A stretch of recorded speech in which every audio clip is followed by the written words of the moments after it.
Hey there, all my rowdy friends. Yes, it's once again time for an Ugly American Sports ranting video. And once again, I am doing this video as myself.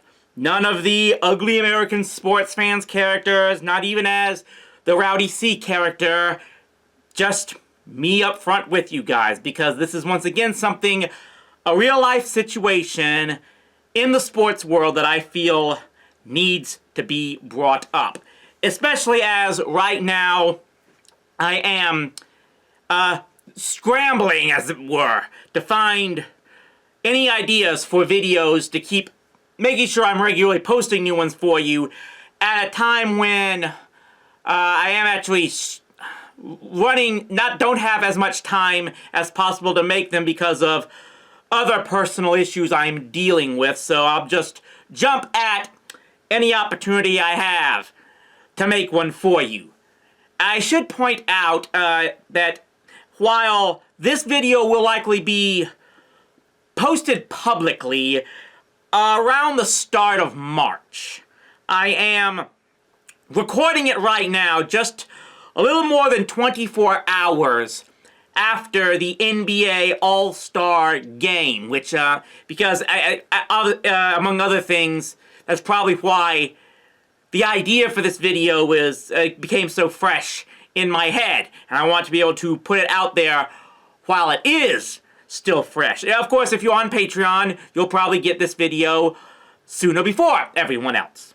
So at one point in my life, the NBA was one of the big sports that I was religiously watching. You probably are aware that there have been multiple occasions in my past videos, especially with TV Trash, where I made as many references to the 2011 Dallas Mavericks as possible. And which is why it's sad to me that over the past few years, I found myself watching less and less. A lot of the things that people like Urinating Tree have said about the NBA, I found myself agreeing with heavily. I actually thought this was going to be the year that would get me back into following the NBA, and especially the Mavericks in particular. If you've probably seen me post on social media the last few months, especially in the past calendar year actually, I am not afraid to admit that I was completely in favor of the Mavericks trading Luka Doncic as they did a year ago. I was never a fan of Doncic's attitude. I thought that his game style was a very big example of everything wrong with the game today. And when the Mavericks were able to acquire the rookie Cooper Flagg out of Duke, so when I actually got to watch, I actually got to see a Duke game in person last season and watch him in person. Cooper Flagg this past season has been, to me, the exact opposite of Luka Doncic. His attitude, his mindset, his energy has been everything that would make me want to become a fan again. Unfortunately, that all came crashing down when, a little less than a month ago, the Mavericks threw in the towel and traded away Anthony Davis, the big former All-Star player that they acquired for Doncic. And since that trade was made, the team has completely fallen apart. Last I checked, they lost 9 in a row. And it's very clear it's a race to the bottom for now. And it's not worth my time or money anymore. But the worst part is, the Mavericks are not even the worst example of this currently going on in the NBA. There is a serious problem. And it's always been hinted at and talked about for many, many years in the league. And in American sports in general, especially the NFL, which is a whole other situation that I don't talk about very much. But this year, it's gotten way, way worse. As just recently, at least 2 teams were disciplined by the league, and by discipline they meant only fined, which is pocket change for these owners, so it's not going to do much damage to them, but they were disciplined. These 2 teams, the Utah Jazz and the Indiana Pacers, for sitting players, and we're not talking about load management sitting, which is a whole different problem. I don't know how much I'm going to talk about that in this video, but maybe we'll talk about it at some point later on. But no, this was a case where they would play these players for 3 quarters and then sit them for the remainder of the 4th when they were leading after 3 quarters and ended up losing the game. And just, this is, of course, if you are a follower of American sports, you know exactly what I'm talking about. This brings up the practice of what is known as tanking.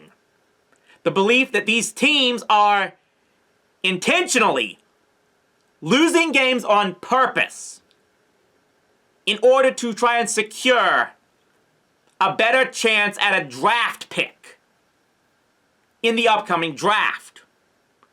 And remember, this is supposed to be something that the NBA had prevented being worthy of doing all the way back in 1985, 40-something years ago, with the creation of the draft lottery. Which makes me believe, of course, people believe that the problem is even worse in the NFL.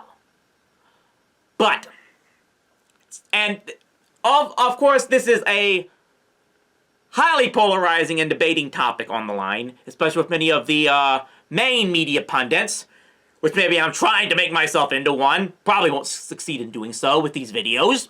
But the first one people is that suggesting this is only a one-time incident of it being this blatantly bad because supposedly the talent level of what's coming out into the NBA draft out of college this year is supposedly deeper than it's been in a long time. Which personally I'm not buying into, because the number one thing here is what you're doing is, it doesn't really matter what level the talent is. If anything I've seen over these years, talent doesn't mean anything. Okay? Let me put it this way. Every single one of these players coming out of college this season could have infinitely more talent than Cooper Flagg right now. But if they don't have Cooper Flagg's mindset and drive and attitude, it's not gonna matter. But the big rebuttal that many people are trying to make in response to all this complaining about tanking is, this simply is the way it has to be. You have to go ahead and take years and years of losing to build up draft capital and get younger, better players, and then you'll suddenly become a winner. Just because somehow, by absolute miracle, Oklahoma City did it. Let's first ignore the idea that nowadays especially, what you're doing is subjecting your fans to year after year after year after year of losing just on the hope that you think going to magically become a winner again by stockpiling young 19-year-old punks who, let me just say the nicest way I can say it about them is, they have other priorities besides winning and winning championships. Yeah, I've been singing the praises of Cooper Flagg. Cooper Flagg's the once-in-a-generation type of having the right mentality of wanting to win above all else. Again, nicest way I could put it, the majority of, if not all of these players coming out this year, they don't have that mindset. But even beyond that, what you are seeing from a growing number of fans and former viewers of the NBA is, you can say all you want about how this is simply the way it has to be done. It doesn't make it right. If that's the way the system works, the system sucks. And thus the NBA sucks. The worst thing that could happen to the NBA and American sports, and I'm saying the worst thing in a good way, is the easier access and watchability of European sports like the English Premier League. People are seeing in other countries around the world that sports don't operate the way American sports have for many, many years. And many of these Americans watching are suddenly realizing this is the way it should be. And at the very least, it seems like Adam Silver, the commissioner of the NBA, is starting to realize that, even if he's not applying it in the correct way. I have been saying for quite a few years now that Adam Silver has been a disaster as the commissioner of the NBA, especially with his creation of gimmicks like the NBA Cup in-season tournament, which obviously he got that idea from overseas tournaments like the FA Cup. And he put that one into the NBA without understanding what it is about the FA Cup that works, that the NBA Cup does not. But in a recent interview, Adam Silver did say that he and people in the NBA offices are supposedly looking at all options to discourage the practice of tanking. And that includes, according to him, they would seriously consider abolishing the draft altogether. And you want to know something? Because of how bad Adam Silver has been as a commissioner, that's actually maybe the best idea he's had. Personally, I would not have a problem with getting rid of the draft and just making the 19-year-olds and the people coming out of colleges and overseas complete free agents to start their NBA careers. And people are already complaining about this online, saying that all that would do is cause the big clubs in big markets like New York and the Lakers and Los Angeles to just stockpile all the talent because no one wants to play in places like Milwaukee where there's nothing to do. First thing, the current situation hasn't prevented big markets from dominating the NBA anyway. The NBA is less than 80 years old, and the Lakers and Celtics alone have combined for nearly half of the championships in the league's entire existence. Second, if you're telling me a young kid is going to want to sign, will always choose to sign with the Lakers because of all of the nightlife in Los Angeles, guess what? I don't want that kid. I don't want someone who's signing with my team only because of how many nightclubs he can hit after the game. I don't want someone who the number one reason he would sign with the Dallas Mavericks is so he can hang around Deep Ellum all throughout the weekend. I want someone whose number one idea of spending a Friday night before or after a game is being in the gym, busting his ass to try to get better. With all the money I would pay as a fan, damn right I want someone who only cares about winning. But even then, you have to factor two things into that would debunk these claims that the big winning markets would be able to stockpile all of the top-level free agent talent if there was no draft. First, the fact that there are still roster limits for every NBA team. So even the Los Angeles Lakers alone would only be able to sign the top 15 players in the league total,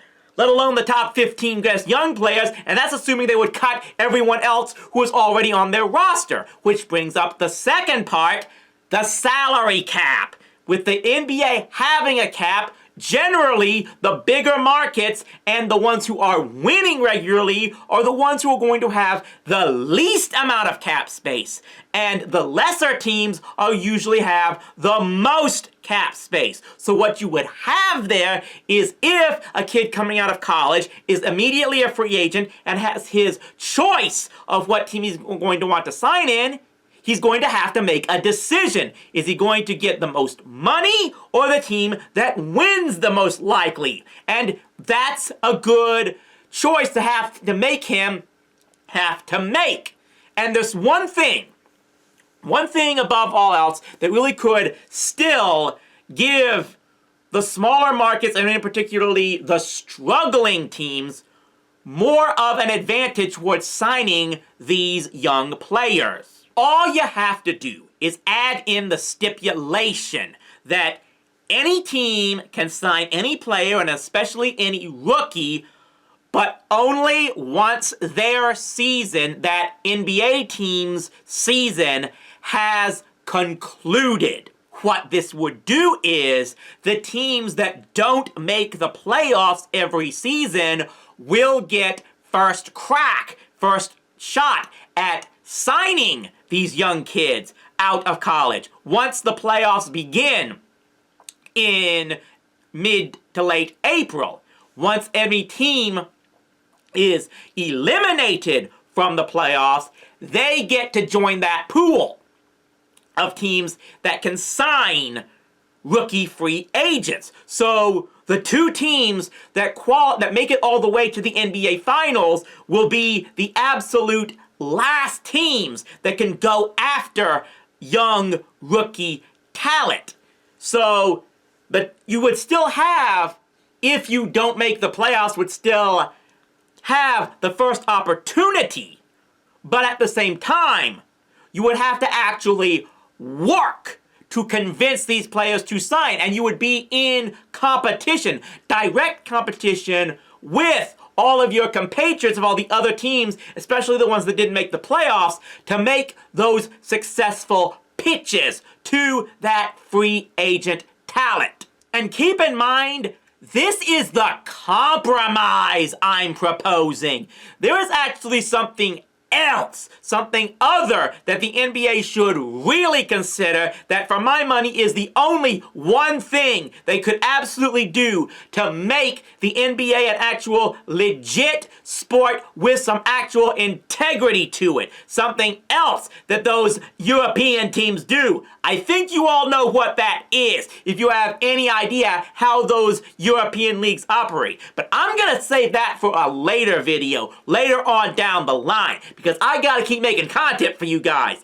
But that's my rant on how the NBA absolutely sucks, because the majority of teams are currently in a race to the bottom if they don't have a top 4 shot at the NBA playoffs. Many of them are already looking to lose on purpose, and the fans do not deserve that. Not without all the money we're expected to pay, not only in game tickets for the arena themselves, but how much we're now being expected to pay for all of the television and streaming services we have to get in order to watch NBA games. And it's so clear that a majority of the fans, the ones who actually have to pay that money, are getting fed up and saying something needs to be done. So if you're in the media who gets to watch games thanks to your press passes, and you're the one saying, hey, this is simply the way it has to be done, and the fans just have to sit back and accept that,